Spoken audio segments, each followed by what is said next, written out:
Saviez-vous qu'il existe un animal sur notre planète capable d'émettre des sons si puissants qu'ils dépassent le seuil de douleur humain et résonnent à travers de vastes étendues océaniques, en faisant l'être vivant le plus bruyant connu de la science? Cette capacité étonnante n'est pas une simple curiosité de la nature, c'est un outil vital pour sa survie, un mécanisme complexe qui révèle la sophistication cachée du règne animal.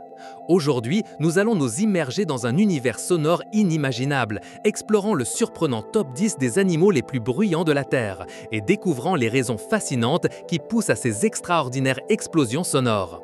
Préparez-vous à entendre une symphonie de cris, de claquements et de rugissements qui redéfinira complètement votre perception du bruit dans la vie sauvage. Pour comprendre l'ampleur de ces sons, il est essentiel de nous familiariser avec l'échelle des décibels, l'unité de mesure qui quantifie l'intensité du son. Le seuil de l'audition humain se situe autour de 0 décibel, tandis qu'une conversation normale se déroule à environ 60 décibels. Le bruit d'un moteur d'avion à réaction au décollage peut atteindre 120 décibels, un niveau déjà considéré comme très inconfortable et potentiellement nuisible pour nos oreilles. Au-delà de 130 décibels, le son peut provoquer des douleurs physiques et même des dommages auditifs permanents. Gardez cette référence à l'esprit alors que nous explorons les 10 sons les plus assourdissants de la nature. Commençons notre compte à rebours en descendant de la 10e place jusqu'au champion absolu du bruit animal. En 10e position, nous trouvons le majestueux éléphant, capable de produire des vocalisations atteignant 112 décibels. Ces géants terrestres communiquent en utilisant une vaste gamme de sons, des barrissements et des trompettes aux infrasons, des fréquences si basses qu'elles sont inaudibles pour l'oreille humaine. Les infrasons sont vitaux pour leur survie, car ils peuvent voyager sur des kilomètres à travers le sol et l'air, permettant aux éléphants de communiquer avec d'autres membres de leur troupeau se trouvant très éloignés. Imaginez une matriarche envoyant une alerte de danger ou un message de ralliement à ses proches, le son voyageant discrètement sous la surface du sol, détecté par les pieds sensibles des éléphants. Cette communication à longue distance est cruciale pour la cohésion sociale de leur structure familiale complexe, pour trouver des sources d'eau ou de nourriture et pour coordonner les mouvements migratoires. Les barrissements, quant à eux, sont utilisés pour exprimer des émotions, de la joie à la colère ou la tristesse, et pour des interactions à plus courte distance au sein du groupe. La puissance de leur voix est une adaptation évolutive qui leur permet de maintenir le contact dans les vastes et souvent denses paysages africains et asiatiques où ils habitent. En 9e position, avec une puissance pouvant atteindre 114 décibels, nous avons le roi de la jungle, le lion. Son rugissement incomparable est l'un des sons les plus emblématiques et terrifiants de la nature. Ce rugissement n'est pas seulement une démonstration de force brute, c'est un outil de communication essentiel aux multiples usages. Principalement, les lions utilisent leur rugissement pour marquer et défendre leur territoire. Un rugissement puissant avertit les intrus de la présence d'un groupe dominant, les dissuadant de s'approcher et évitant des confrontations physiques qui pourraient entraîner de graves blessures. Ils l'utilisent également pour localiser d'autres membres de leur troupeau dans la vaste savane ou pour rassembler le groupe après une dispersion. Le rugissement du lion peut s'entendre à des distances allant jusqu'à 8 km selon les conditions atmosphériques. La structure de leur corde vocale, plus longue et plus élastique que celle d'autres félins, leur permet de produire cette vocalisation à basse fréquence et à fort volume. Pensez à l'impact psychologique que le son d'un lion rugissant au loin doit avoir sur la faune locale, ou même sur un prédateur potentiel, établissant la hiérarchie de pouvoir dans la chaîne alimentaire sans qu'une rencontre directe ne soit nécessaire. En montant à la 8e place, nous trouvons un insecte qui défie toute attente de taille et de son. La cigale. Certaines espèces de cigales peuvent générer un bourdonnement assourdissant qui dépasse les 120 décibels. Ce son est produit par les mâles grâce à un organe spécialisé appelé cymbale, une membrane chitineuse située dans leur abdomen qui se fléchit et se détend à une vitesse étonnante jusqu'à 500 fois par seconde. Imaginez la vibration frénétique nécessaire pour produire un tel volume. Le but principal de ce vacarme est la parade nuptiale. Les mâles cigales rivalisent pour attirer les femelles avec le son le plus fort et le plus persistant. Pendant les périodes d'émergence massive des cigales périodiques, le chœur de milliers, voire de millions de ces insectes peut être littéralement accablant pour l'oreille humaine, allant jusqu'à interférer avec les conversations et la circulation. Ce phénomène d'apparition massive, où la quantité est une stratégie de survie, va de pair avec la production d'un bruit collectif qui peut saturer les prédateurs, permettant à un pourcentage suffisant de la population de survivre et de se reproduire. C'est un orchestre de la nature qui, bien que gênant pour nous, est vital pour la reproduction et le cycle de vie de ces créatures fascinantes. En 7e position, nous rencontrons un oiseau vraiment singulier de Nouvelle-Zélande, le kakapo ou perroquet hibou, le seul perroquet non volant au monde capable de produire un son d'accouplement atteignant 100 décibels. Bien que son niveau de décibels puisse sembler inférieur à d'autres sur cette liste, la particularité de ce son est son but et la façon dont il résonne dans son habitat. Pendant la saison de reproduction, les mâles kakapos creusent une dépression dans le sol et s'y installent pour émettre un boom profond et résonnant qui est amplifié par la cavité. Ce son à basse fréquence voyage sur de grandes distances à travers la végétation dense de la forêt, attirant les femelles, qui doivent souvent parcourir des kilomètres pour trouver les mâles. Étant un oiseau nocturne et non volant, le kakapo dépend entièrement de cet appel acoustique pour se reproduire, car il ne peut pas poursuivre les femelles ni effectuer de démonstration de vol. C'est un exemple émouvant de la façon dont un animal en danger critique d'extinction utilise une adaptation sonore unique pour assurer la continuité de son espèce, démontrant l'urgence et l'importance de chacun de ces booms dans la tranquillité de la nuit néo-zélandaise. La 6e position nous emmène dans les profondeurs de la forêt tropicale avec le singe hurleur, dont le cri peut atteindre 140 décibels, rivalisant avec le son d'un coup de feu à bout portant. Le secret de son incroyable volume réside dans une adaptation anatomique unique, un os hyoïde extraordinairement grand et un larynx dilaté qui agissent comme une caisse de résonance. Ces singes utilisent leur puissant hurlement principalement pour marquer leur territoire et pour éviter les confrontations physiques avec d'autres groupes de singes hurleurs.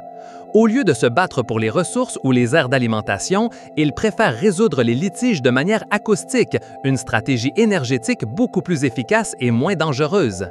Imaginez que vous exploriez la jungle et que vous entendiez soudainement un chœur de ces cris assourdissants. Vous sentiriez la vibration dans l'air, un avertissement indubitable que vous êtes entré dans le domaine d'un groupe.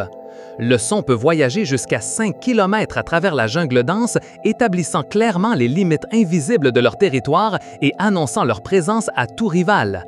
C'est une symphonie territoriale qui résonne à l'aube et au crépuscule, délinéant la carte acoustique de la forêt. En 5e position, nous retournons dans les prairies avec le chien de prairie, en particulier celui à queue noire, qui peut émettre des cris d'alarme dépassant 120 décibels. À première vue, ces petits mammifères pourraient ne pas sembler si bruyants, mais leurs vocalisations sont extraordinairement complexes et de haute intensité. Il ne s'agit pas simplement d'un cri d'alerte générique, leur langage est étonnamment sophistiqué. Les scientifiques ont découvert que leurs aboiements et leurs couinements peuvent encoder des informations détaillées sur le type de prédateur, tels que son espèce, sa taille et même sa vitesse d'approche. Imaginez une sentinelle émettant une série de sons qui communiquent « Attention, faucon volant vite depuis l'Est » à toute la colonie. Cette capacité de communication détaillée est fondamentale pour la survie de leur grande colonie souterraine, leur permettant de réagir de manière coordonnée et efficace face aux menaces. Chaque chien de prairie a un rôle dans le système de surveillance et leur système d'alerte sonore est si efficace qu'il a été étudié pour sa complexité linguistique, révélant une forme de communication animale bien plus avancée que ce que l'on aurait pu anticiper chez une créature de sa taille. La 4e position nous plonge de nouveau dans les profondeurs marines avec la baleine bleue, l'animal le plus grand de la planète qui produit des vocalisations de basse fréquence pouvant atteindre 188 décibels. Ces sons, connus sous le nom d'infrasons, sont en grande partie inaudibles pour les humains, mais ils sont extraordinairement puissants et voyagent à travers l'eau sur des milliers de kilomètres. La baleine bleue utilise ses vocalisations de basse fréquence pour communiquer avec d'autres baleines bleues sur des distances massives, couvrant souvent des bassins océaniques entiers. Pensez à la difficulté de trouver un partenaire dans l'immensité de l'océan ou de maintenir le contact avec le groupe dans des zones d'alimentation dispersées. Les infrasons sont parfaits pour cela car ils voyagent efficacement à travers l'eau salée, évitant l'atténuation subie par les fréquences plus élevées. Ces appels sont utilisés pour la parade nuptiale, la cohésion sociale, la navigation et possiblement pour localiser de grandes concentrations de krill, leur principale source de nourriture. La capacité d'une baleine bleue de parler avec une autre à des centaines ou des milliers de kilomètres de distance est un témoignage de l'incroyable adaptation acoustique de ces créatures géantes à leur vaste et sombre environnement marin, un langage des profondeurs que nous commençons à peine à déchiffrer. Maintenant, en troisième position, nous rencontrons un prédateur marin qui dépend de sons extrêmement intenses pour chasser, la chauve-souris bulldog ou pêcheuse, capable d'émettre des impulsions d'écholocation dépassant 140 décibels. Contrairement à d'autres chauves-souris qui chassent les insectes en vol, la chauve-souris pêcheuse a adapté son sonar à haute fréquence pour détecter de petites ondulations à la surface de l'eau, causées par des poissons nageant juste en dessous. Imaginez une obscurité totale au-dessus d'un étang et cette chauve-souris lance un cri ultrasonique. Le son rebondit sur les ondes minimales créées par un poisson et l'écho lui fournit une image acoustique tridimensionnelle de sa proie, avant même que le poisson ne brise la surface. Ses pattes et ses griffes sont spécialement adaptées pour attraper les poissons hors de l'eau avec une précision millimétrique.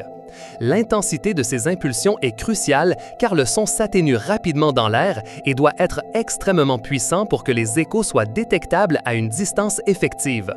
C'est un véritable système de radar biologique, un prodige de l'évolution qui permet à ces chauves-souris d'exploiter une niche écologique unique, chassant les poissons la nuit avec une précision étonnante. En deuxième position, nous rencontrons une créature de petite taille, mais géante dans sa capacité à générer du bruit, la crevette pistolet, également connue sous le nom de crevette alphéide ou crevette claquante. Ce crustacé, d'à peine quelques centimètres de long, peut produire un claquement qui atteint 220 décibels, l'une des sources sonores non explosives les plus puissantes de la Terre. Comment y parvient-il? Il n'a pas de corde vocale ni d'organe tympanique. En revanche, il possède une pince disproportionnellement grande qu'il peut refermer à une vitesse incroyablement rapide. Ce mouvement génère une bulle de cavitation, une bulle de vide qui s'effondre violemment sous la pression, créant une onde de choc. Visualisez une micro-explosion sous-marine, libérant une énergie formidable. Ce claquement est si puissant qu'il peut étourdir ou même tuer de petits poissons et d'autres invertébrés, les transformant en proie facile. Ils l'utilisent également pour la défense et pour établir et maintenir leur territoire. Le son est si intense qu'il peut interférer avec les sonores navaux et son impact a été détecté sur l'écosystème des récifs coralliens. L'onde de choc générée par l'implosion de la bulle est si puissante qu'elle peut momentanément produire de la lumière, un phénomène connu sous le nom de sonoluminescence, et des températures de milliers de degrés Celsius, le tout en une fraction de seconde. C'est un témoignage étonnant de la force que la nature peut concentrer dans un organisme minuscule. Et finalement, à la première place de notre classement des animaux les plus bruyants de la planète se dresse l'imposant cachalot avec des clics d'écolocalisation qui peuvent dépasser les 230 décibels. Pour mettre cela en perspective, 230 décibels, c'est plus bruyant qu'une fusée au décollage et considérablement au-dessus du seuil de douleur humain. Ce mammifère marin géant, connu pour ses plongées à grande profondeur à la recherche de calmars, utilise un système de sonar biologique extraordinairement puissant. Le son est produit dans un organe spécialisé situé dans son énorme tête appelé organe du spermacétie, qui contient une substance cireuse et huileuse. Cet organe agit comme une lentille acoustique, focalisant et amplifiant les clics ultrasoniques que le cachalot émet. Imaginez un faisceau sonore concentré et dirigé avec une précision étonnante dans les profondeurs obscures de l'océan. Ces clics sont essentiels à l'écolocalisation, leur permettant de naviguer, de détecter et de suivre des proies comme les calmars géants dans un environnement où la lumière du soleil n'atteint pas. On pense que l'intensité de ces clics est si dévastatrice qu'ils peuvent étourdir leurs proies, facilitant ainsi leur capture. La capacité d'un cachalot à générer ce niveau de bruit n'est pas seulement une merveille biologique, mais elle nous montre aussi l'ingéniosité de l'évolution pour permettre la vie dans les environnements les plus extrêmes de la planète, chassant dans un silence visuel absolu, guidé uniquement par le son.